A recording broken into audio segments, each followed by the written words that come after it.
And welcome back to Coast to Coast. Let me tell you about our special guest here. Maureen Hancock is a licensed therapist, Reiki master, and also a stress management teacher and spirit medium. She possesses the ability to connect with loved ones beyond the grave. Her style, unlike most mediums, in that she uses a little humor to deliver messages and soften the hardest skeptic.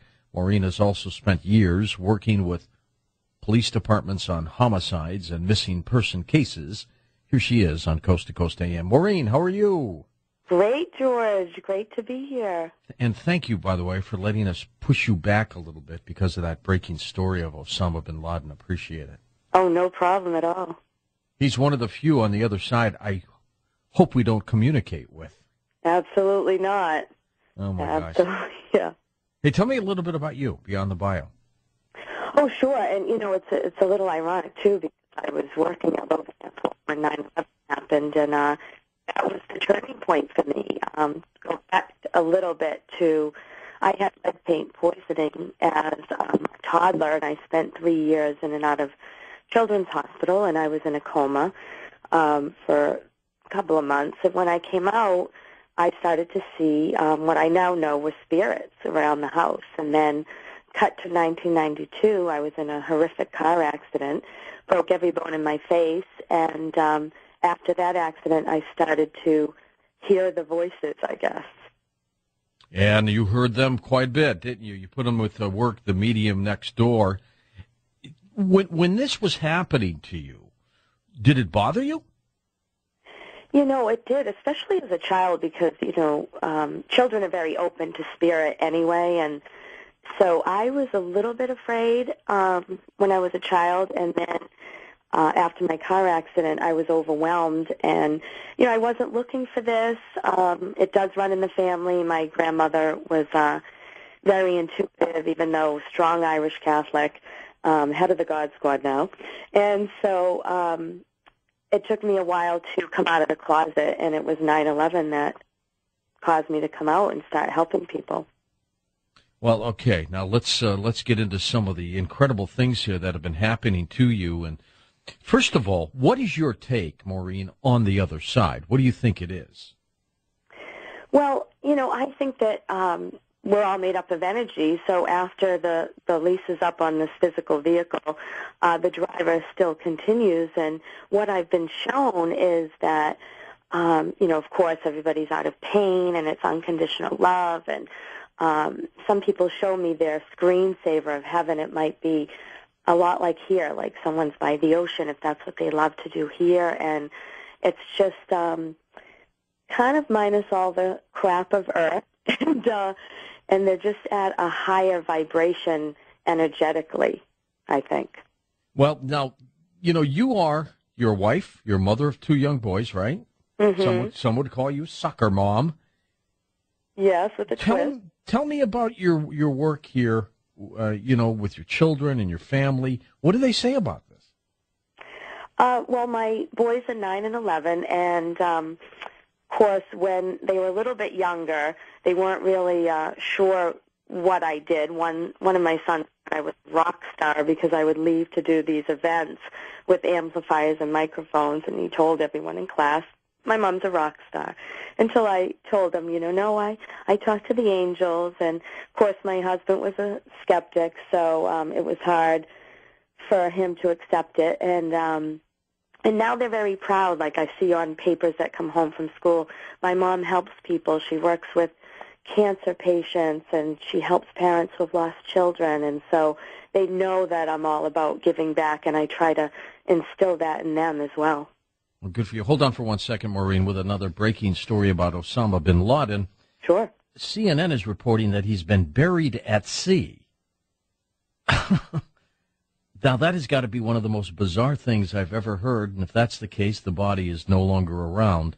We'll continue to monitor that situation for you. Anyway, Beth, it's been quite a night, Maureen, huh? Yeah. Maybe I can tap in on the truth of the matter. Well, you know what? I'm going to probably ask you to do that. When you get into that mode, how do you do that? Well, you know, I don't really have a lot of time to do what other mediums do, like meditate, and I'm on the go constantly, so I will just kind of quiet my mind for a minute and tune in and when I'm just hanging around the soccer field, no, I'm not in that mode, or the grocery store. But when I go to do an event in front of 500 people, yeah, I just take a minute and I sort of ask all my dead relatives to come in, and my angels and guides, and then I tap in. And you tap in, and what are some of the things that you have tapped into? What kind of feedback do you get from the other side? Oh, wow. I mean, there's so much. One of my specialties is working with parents who have lost children.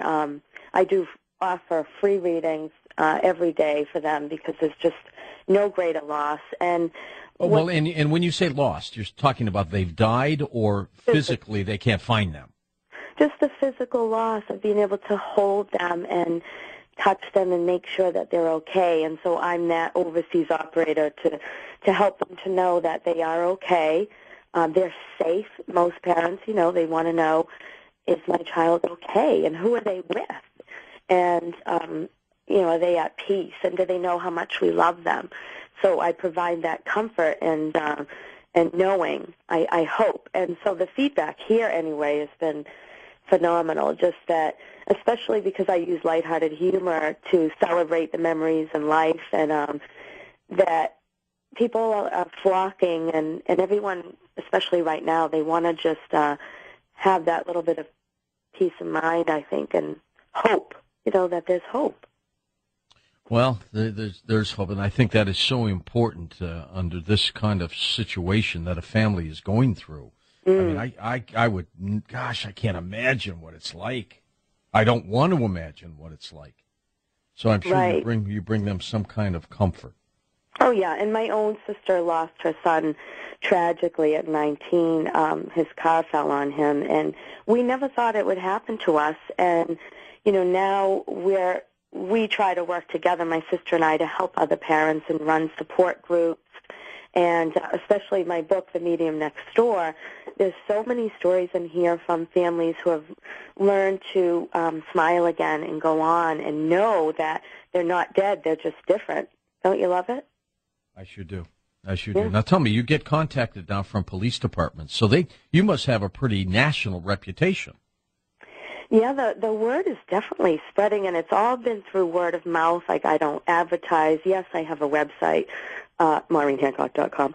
And, but yeah, I'm getting calls now from different detectives around the country, and I offer my services for free and kind of behind the scenes. And I've actually, I'm helping in a lot of cases now, but I've helped gain closure on some cases, or at least gotten them further. I'm just another tool in the toolbox, and even if they're not open to it at first, that, after I give them a reading of their own, then they know that, hey, there's something to this. And then I recently started Mission for the Missing, which is a nonprofit with a private detective to help find missing children and adults.